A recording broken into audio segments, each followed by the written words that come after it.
Welcome, deep divers.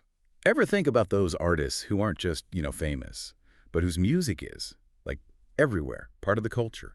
Someone whose songs do more than just climb charts. They actually shape things, break new ground, maybe even spark real social change. Well, today, we're diving deep into someone exactly like that, a musical giant. His work is woven into, well, everything, really, and his impact. It goes way beyond just the music. We are talking, of course, about the one and only Stevie Wonder. A true living legend. Absolutely. And his life story is just as incredible, as rich and inspiring as that amazing music he's given us. So our mission today is to really unpack it all. Go beyond the headlines, find those surprising bits, the key artistic choices, the moments that really made him, well, Stevie Wonder. We've gone through tons of biographical stuff, articles, research, you name it, trying to give you a kind of shortcut to understanding his genius and why he still matters so much. Exactly. It's about getting past just knowing of him to really appreciating the sheer depth of his talent and, honestly, his resilience. Yeah. It's not just what he created, but how he did it, and maybe why it still connects with so many people. So let's start right at the beginning. Because his origin story, wow, it really sets the scene. He was born Stevland Hardaway Judkins, later Morris, May 13, 1950, Saginaw, Michigan. And right from the start, there was this huge, life-changing challenge. Yeah, a really profound one. He was born 6 weeks early, which was quite dangerous back then.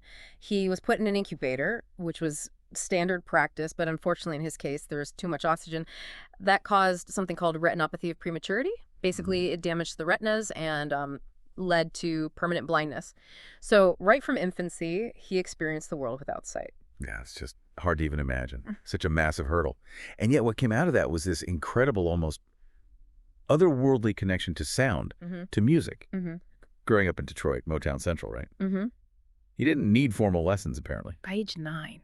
9, he taught himself piano, drums, and harmonica. I mean, think about that. Yeah. Self-taught on multiple instruments before he was even 10. It really is remarkable. It speaks volumes about his innate musicality. It wasn't just like a passing interest. It feels more like this deep, intuitive thing. The instruments were just extensions of him almost immediately. And doing it all himself without lessons. That really points to a kind of foundational genius, wouldn't you say? Absolutely. A deep internal grasp of rhythm, harmony.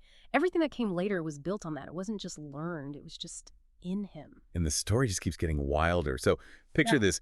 He's 11 years old, this kid prodigy just bursting with talent. Yeah. And he gets discovered by Ronnie White of The Miracles. Like The Miracles. It feels like something out of a movie. It really does. And it wasn't just a casual meeting. It led straight to Berry Gordy himself, signing him to Motown's Tamla label. That was in 1961, sort of the classic Motown discovery story. But, for this unbelievable prodigy, Gordy apparently called him the 8th wonder of the world. Wow. And he definitely lived up to it. They gave him that famous stage name pretty quick. Stevie Wonder. And little Stevie didn't stay little on the charts for long. 1963, he's only 13, and he drops this live recording, Fingertips. And it just explodes. His first #1 on the Billboard Hot 100, he was the youngest artist ever to top that chart at the time. 13. That's just mind-blowing. It completely changed the game for young artists, didn't it? And importantly, it wasn't just some gimmick or novelty hit. It showed off this incredible musical skill way beyond his years. It proved that early talent wasn't a fluke. This kid was the real deal. Yeah. He was already arranging, improvising, leading the band with this maturity. It really foreshadowed the kind of creative force he'd become. Right. And that was just the beginning, the spark. Because, a lot of people maybe jump straight to his massive 70s work, which we'll get to. Yeah. But he was already racking up hits through the 60s. Songs like Uptight, Everything's All Right in 65. Great track. I Was Made to Love Her in 67. And that absolute classic for Once in My Life in 68. Yeah, those were crucial steps, building blocks. But you're right, the 1970s, that's when he truly became, Stevie Wonder. A defining voice for soul, R&B, funk, pop, even jazz elements crept in. That classic period, people call it. Exactly. And it was like this creative dam burst. A huge part of that was him turning 21 and renegotiating his Motown contract. That gave him much, much more artistic control, which was massive. Right. So he wasn't just performing songs anymore. He was the architect. Precisely. He could follow his own vision, experiment, push boundaries. He wasn't following trends. He was creating them. So what did that freedom unleash? Because, this run of albums, it wasn't just good. It was revolutionary, right? It changed music. Completely. You start with Music of My Mind in '72. That was a real statement. You hear him experimenting, especially with synthesizers. And then later that same year, Talking Book. I mean, come on. Superstition. Oh, yeah, that clavinet riff. Yeah. Instantly recognizable. Instantly. And You Are the Sunshine of My Life on the same album. Just beautiful. Incredible range. And digging into that period, what's fascinating is his mastery not just of songwriting and singing, but of the studio itself, especially those synthesizers. He didn't just use synths like the Moog or the ARP. He made them sound soulful, human even. Yeah, they didn't sound cold or robotic like they sometimes could back then. Not in his hands. He'd program these amazing bass lines, soaring melodies. He often played pretty much every instrument himself on tracks. Wow. He made those electronics sing and groove. It fundamentally changed the sound of R&B, pop. You mentioned the clavinet on Superstition. It's a keyboard, but it sounds so funky, like a guitar almost. Electrified. Absolutely, and the momentum just kept building. 1973, Intervisions, that album felt deeper maybe, more socially aware. Definitely. You have tracks like Higher Ground, which is just pure energy, and then the storytelling of Living for the City is so powerful. Yeah, incredible narrative song. Yeah. And Fulfilling This is first finale in 74. Yeah. Another classic. And then, then came the absolute peak for many people. 1976, Songs in the Key of Life. The magnum opus. You could definitely call it that. A double album plus an extra EP. It's not just an album, it's like a whole musical world. You've got the sheer joy of Isn't She Lovely, written for his daughter. Beautiful song. And the amazing tribute to jazz greats in Sir Duke. The ambition of that record, the songwriting, the production, it's just staggering. It really feels like an artist absolutely firing on all cylinders. Personal stories, social commentary, amazing music. All perfectly blended. It's like an encyclopedia of everything he could do at that time. Peak creative power. And it's not like he just vanished after the 70s, right? He stayed huge. Oh, absolutely. He carried that success right into the 80s. Hotter Than July came out in 1980. That had Happy Birthday on it, didn't it? The song pushing for Martin Luther King Jr. Day. Exactly. A perfect example of his music and activism working together. And then, of course, 1984, I Just Called to Say I Love You. Huge. From the movie The Woman in Red, it was everywhere. Massive global #1. And not just a chart topper. It won him an Academy Award for Best Original Song. Wow, an Oscar, too. Yeah. That's pretty rare, crossing over like that. It showed his massive appeal went beyond just the music charts, into film, broader culture, a testament to just how well he could craft a universally loved melody. That makes sense. And when you look at his awards overall, it's just mind-boggling. How many Grammys? 25 Grammy Awards. Yeah. Including a Lifetime Achievement Award. He's one of the most awarded male solo artists ever. 25. Plus the Oscar. Yeah. Inducted into the Rock and Roll Hall of Fame back in '89. Right. And then the Presidential Medal of Freedom in 2014 Yeah. from President Obama. That's the highest civilian honor, isn't it? It is. And what's striking isn't just the number of awards, but the range. Music, film, national honors. It really shows his status as this major cultural figure recognized on all levels. And consistently ranked as one of the all-time greats, like in Rolling Stone's lists. Exactly. Speaks to an impact that's just deep and lasting, beyond entertainment. And outside the studio spotlight. We know he's built a family, married 3 times, 9 children.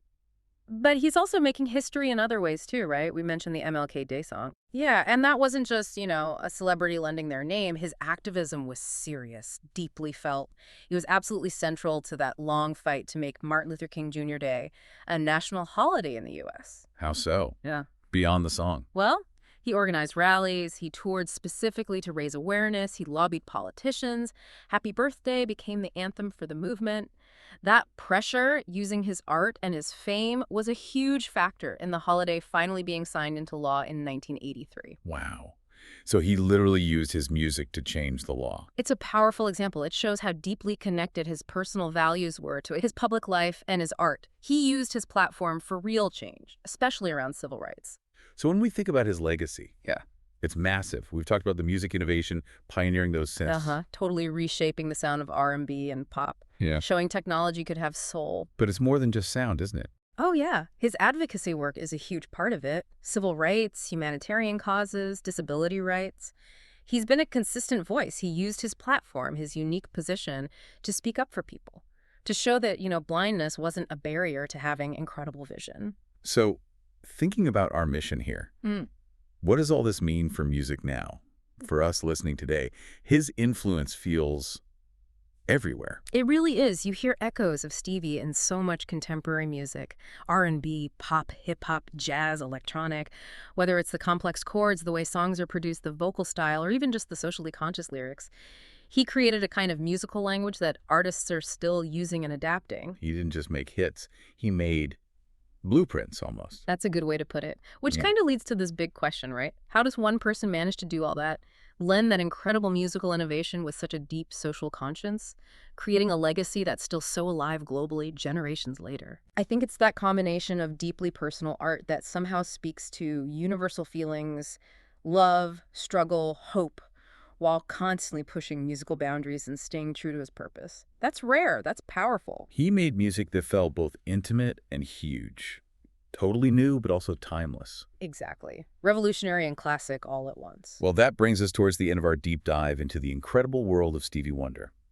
We've covered his early life, that spark of genius, the Motown breakthrough, the unbelievable classic period in the 70s that changed everything, his ongoing success, and his vital role as an activist. He really is a living legend. Yeah. That voice, the musicianship, the messages, he shaped modern music and culture in ways that are hard to overstate. Truly indelible. So here's a final thought to take away from all this. When you consider Stevie Wonder's journey overcoming blindness, pioneering sounds, driving social change, how could his just relentless drive for expression, his vision, his sense of purpose, how might that inspire us, to find our own voice, make our own mark, no matter what challenges we face? Yeah. Definitely something to think about.